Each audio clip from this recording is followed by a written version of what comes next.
Still good morning for about another minute or two, so I just want to welcome you to our 2009 Alumni Day. I'm Arthur Shack, Chairman of our Alumni Association, if you don't know me, but I think I know most of the people here. We got a great day, and I'm glad to be out here with you. So to begin our ceremonies, I'd like to call on Scout Ruben Ojeda from Troop 70 in Queens, who's going to lead us in the Pledge of Allegiance and then the Scout Oath and Law.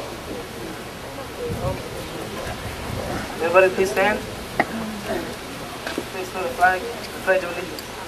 I pledge allegiance to the flag of the United States of America and to the republic for which it stands, one nation, under God, indivisible, with liberty and justice for all. All right, everybody for the Scout sign. Scout oath. On my honor, I will do my best, do my duty, to guard my country and to obey Scout law, to help other people at all times, keep myself physically strong, mentally awake, and morally straight. And Scout law. The Scout is trustworthy, loyal, helpful, friendly, courteous, kind, obedient, cheerful, thrifty, brave, clean, and reverent. It's fast every time. I got one of the Scouts. Okay, thank you, Ruben. Thank you. I just want to say that we're very happy to be here today. We know you've been able to tour our museum. We'll continue to tour it. Hopefully we'll have the donut machine going very shortly. But I just want to introduce a few people to you before we begin the festivities.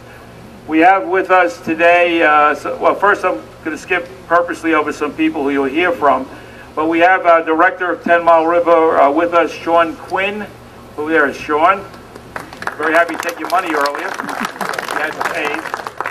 We have our Reservation Directors, Mark Amatricola and Joe Amatricola.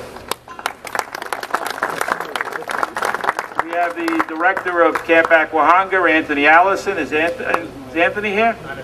He's on his way. Our Director of Camp Kiowa, I just saw before, Kathy Ryle. Director of Camp Ranaquah, Dax Zaza. Director of Family Camp, is Tom Spiegel here? Maybe he's on his way. Okay, so just want to make sure we have, one other person who, because he's not going to speak, but I think he's important too to keep this place going. Veteran of many years in the scouting program, a Director of Support Services for the Greater New York Councils, Lex Jervis.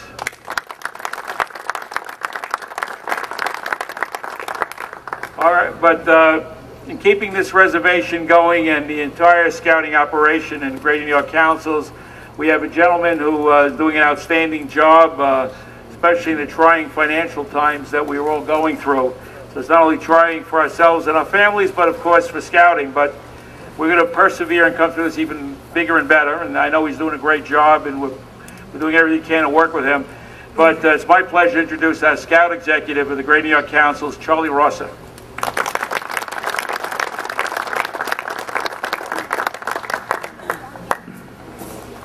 Ernie, I'm taking you home. I need those introductions all the time. Anytime. Thank you. Thank you. Well, it's 1 minute. Good afternoon. I'm not going to give a long speech, mainly because the top of my head can't handle the sun. And you can tell I've been out a little bit. Jack, you look sharp. Look at that hat. You can cut a pie with that thing. Wow, that's great. Always a man that's sharpened in uniform. Well, welcome to 10 Mile River. Many of you know this camp much better than I do. Many of you have had this camp as your home, as your place of employment, with all sorts of great memories, wonderful times, a few hijinks. It's amazing that when people talk to me about their experiences at 10 Mile River, they never talk about the things they did right. They always talk about the things that they got away with.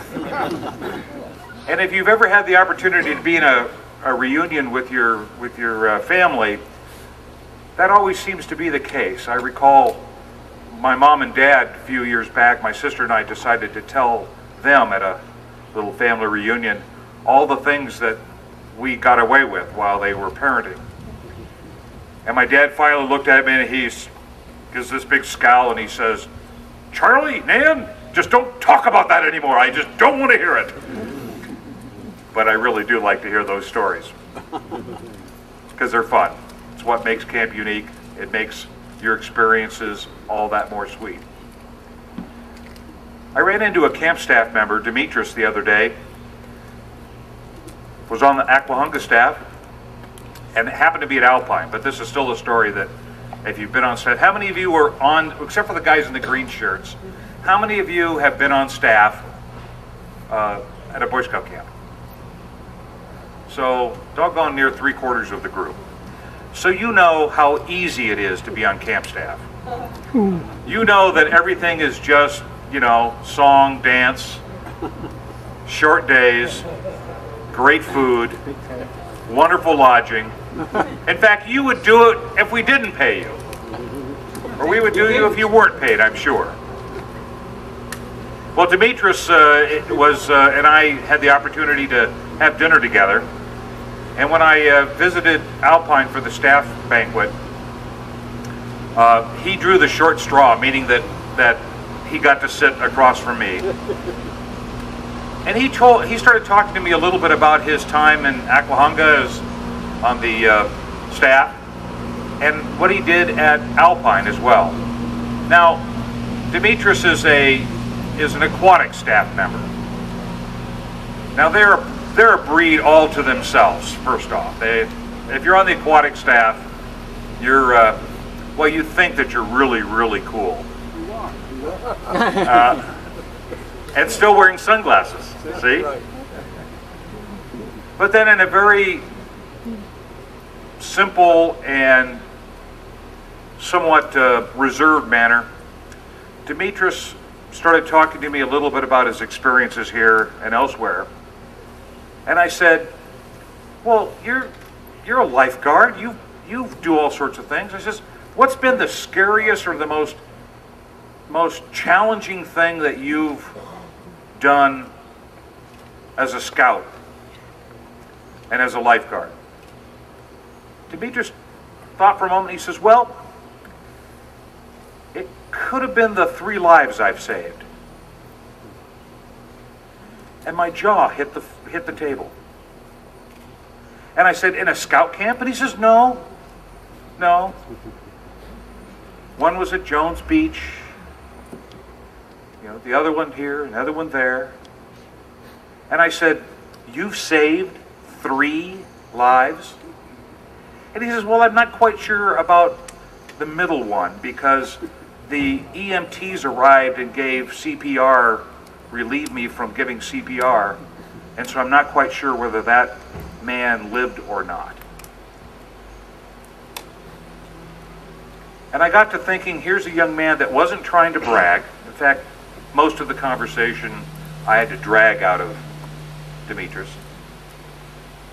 But this is a young man that used his scouting skills, used his knowledge, his training, his leadership to help 3 complete strangers at public beaches and save 3 lives. There is no better example, in my estimation, of what scouting does for young people and what scouting does for our community. And we have tens of thousands of young people in the greater New York councils learning about citizenship and character and physical fitness, and yes, maybe learning how to be a lifeguard. And when you think of what we do, and we think of all that you've done,